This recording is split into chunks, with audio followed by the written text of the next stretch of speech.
Everybody good? What's that? Everybody good? Okay. Yeah. Yeah. Cool. Okay, cool. I know I did. Cool. Everybody else is on their own. So this is it's our roll call slash break room slash computer room. Officers have a couple hours of downtime in between flights. So you see here, and us new guys study. The OGs sit back and chill, do whatever they want. Hey, Mandy, really quick. Can I Sure. ask you a quick question?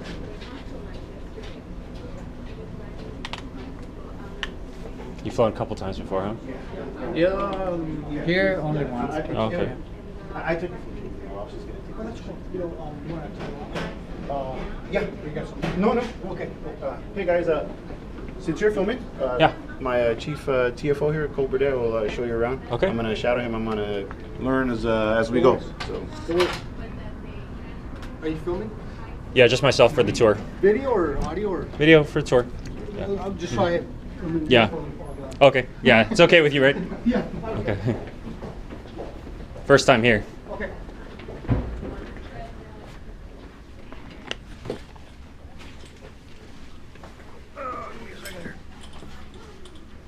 How you doing today? Good.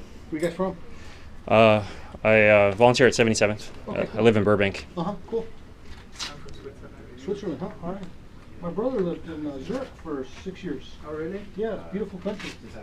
That's Zurich. It's about an hour away from me. A little Cool. bit more. Yeah. It's a beautiful country. I was in the square downtown for New Year's Eve back in around 2008 or something like that. That Okay. gets pretty wild down there. Yeah. A lot of fireworks and everything down there. Yeah, sure. All right, this is the support office. There's not really a ton to see here or anything like this. It's just an office. But this is where the OIC, Officer in Charge of Support Section, he's a Sergeant 2. The safety officer, the chief pilot, and the chief TFO work out of.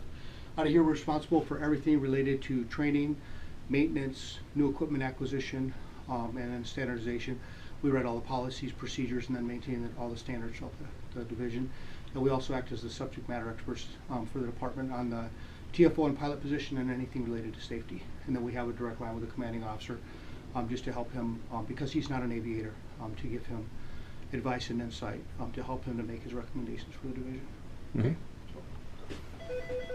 Anything related to a new aircraft purchase, we do all the purchasing through here, and then all the new equipment selection, identification, purchase, coordinating, the installation, training, all that kind of stuff goes through here. This is our special flight section.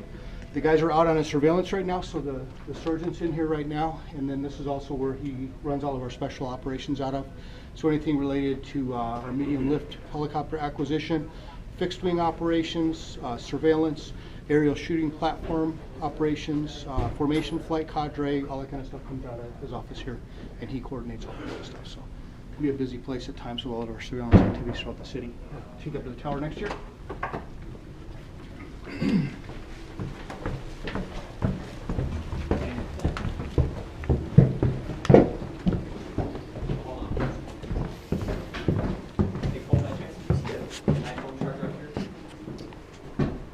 No, there is one in the locker room.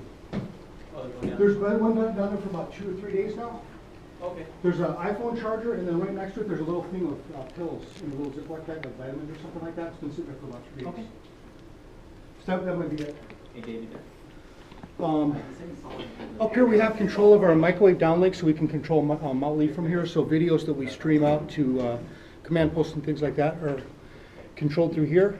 This is a digital version of our flight status board there, so they can see what aircraft we're flying right now. We'll go down and see the flight status board in just a minute here. But it helps us track where our aircraft are, who's up. All the incoming calls come into the division here through the tower, and then they have radios, so you can communicate with the aircraft that are out there flying around. Yeah, it's our flight deck. If you want to come out here and look at the view. Yep. It's considered a position reporting location. It's not an air traffic control tower, so we give just advisory information. It's kind of a busy place. About every 2.5 hours, we do at least 2 launches and 2 recoveries within about a 15-minute time window. So they just coordinate so we don't have a mid-air, we don't have people moving on the deck at the same time, things like that. Everything comes through the tower. Then we just give local wind and weather conditions. Our deck, you can get a good view of it from here. We can walk out there in a few minutes also. It's about 4 acres. It's about the size of a small aircraft carrier, and it is the largest rooftop heliport in the world. We can stage about 14 aircraft here, but we never keep all of our aircraft here just as part of a scatter plan. That way we don't have all of our resources in one location for a terrorist event or a natural disaster that could disable the entire fleet. It's safer to keep them spread out. So How many ships do you have? we have 17 helicopters. We have 14 of the AS-350 B2s, the Air Speciale, or it's American Eurocopter now. They actually just they changed the name again to Airbus. So they've kind of evolved over the years. So it's Airbus now, I guess. And then we have 5 of the Bell Jet Ranger 206s.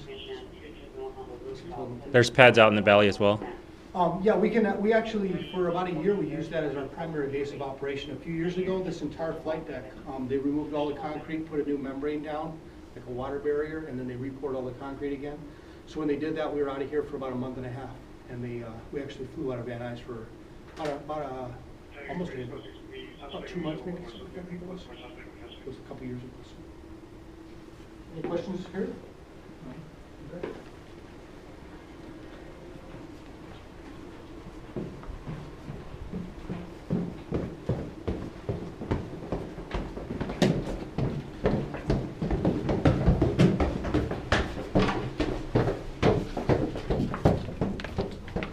You'll see as we walk around, there's a lot of historical pictures around the building and things like this.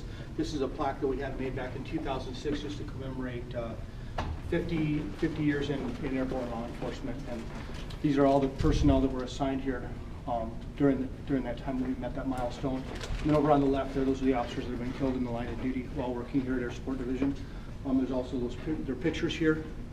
And we intentionally put them there so that the crews see those pictures as they're on the way out to the flight deck. I remember his story, reading that in a book.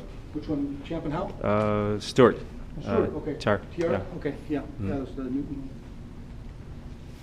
And then this is James Beal. He was our first captain. He was a lieutenant here and then also our first captain.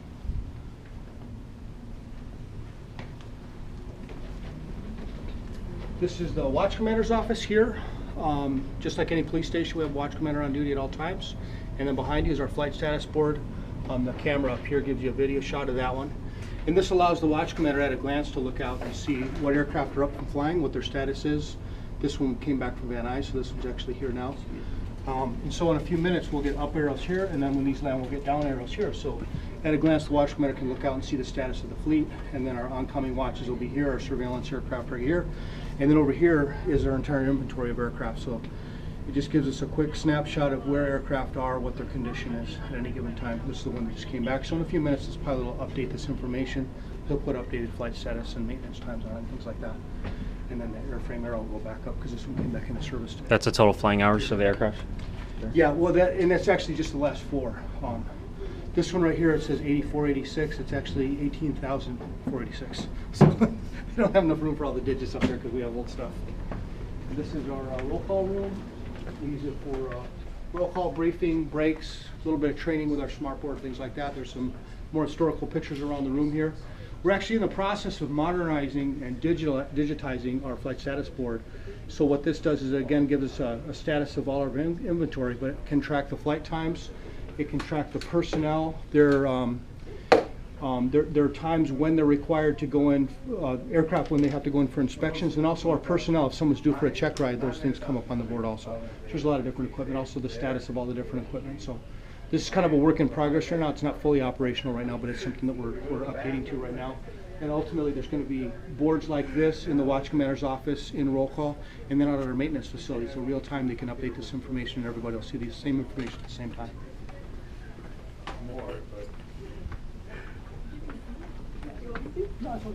I told him I took your job. I was like, I took the initiative. This is our coffee or break room. More historical pictures here. This is kind of our military section. We get a lot of training from agencies from all over the world: the Marines, the Navy, the Army, Air Force come in here. We do some work with Task Force 160, SEALs, all kinds of 3-letter abbreviations. So we do a lot of training with units from all over the world to share information, and we show them what we do, and they show us what they do. So, and this is just our admin section here. We always try and keep it festive by decorating for the different seasons. And then as a little reminder here, that's that seagull that's up there that we always decorate. depending on what season's coming up next. He does Cinco de Mayo, Halloween, Christmas, a little bit of everything. St. Patrick's Day. That's actually a seagull that came in the canopy into the face of an aircrew during a flight. So that is another thing just to remind us of the hazards of this business. It's a dangerous operation, and we gotta respect that at all times. These are just a few of the patches that we've gotten from outside agencies, but we've got too many of them to put up actually. So, and then this is where the assistant commanding officer's office is, and this is the CO's office over here. So if you want to go downstairs, we can go out and look at an aircraft if you want to see that.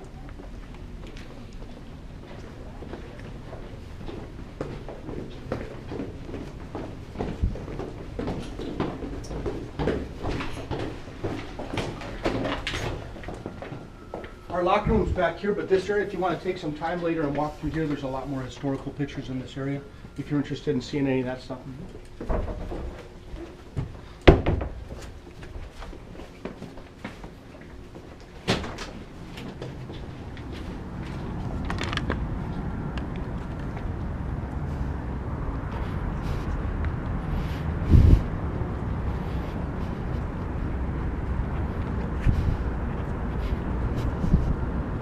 It's actually one of our newest aircraft here.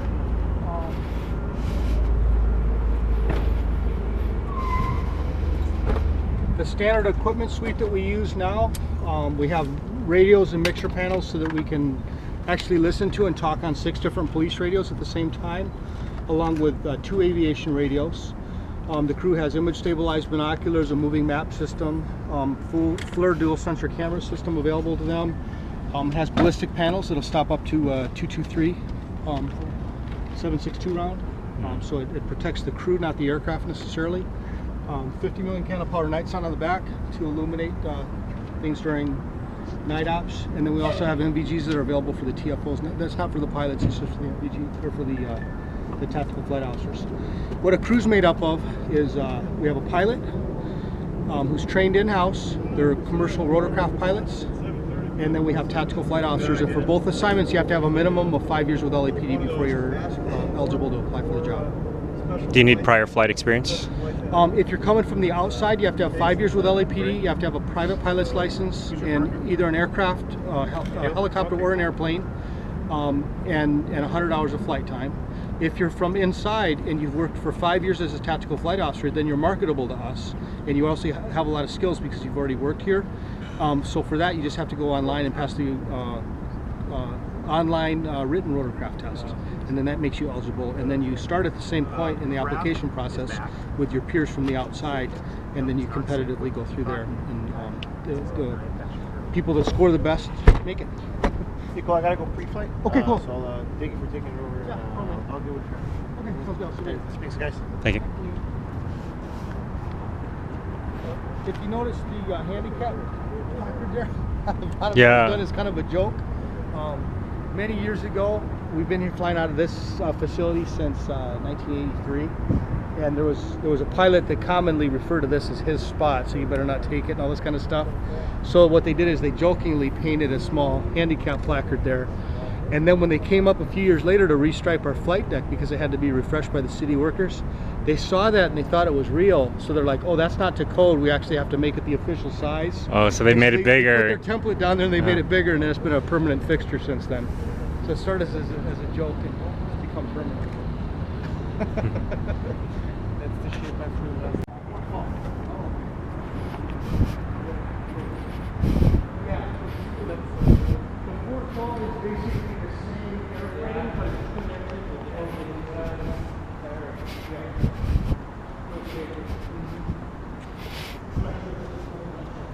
This is one of our microwave download trucks. It's locked right now, but basically, if you open up the hatch, you can transmit images from the aircraft and slide out a TV, and you have a 50-inch TV in here. So Live feed? yeah, so you can actually see the same video that's in the aircraft. You can transmit it down to a command post and use it that way. So for Special events, tactical situations, things like that. We have 2 of those trucks here. And this is the classroom where we train our pilots.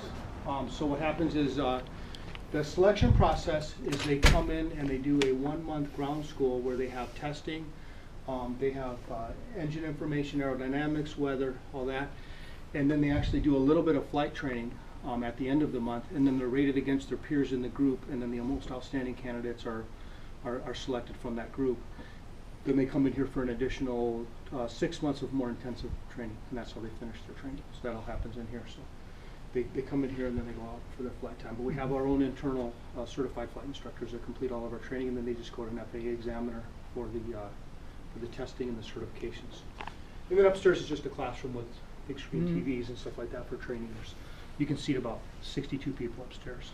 So it's just a larger classroom for upstairs. Okay. Then we got our gym over here. And that's about it. That's our sport division. Okay? Pretty cool.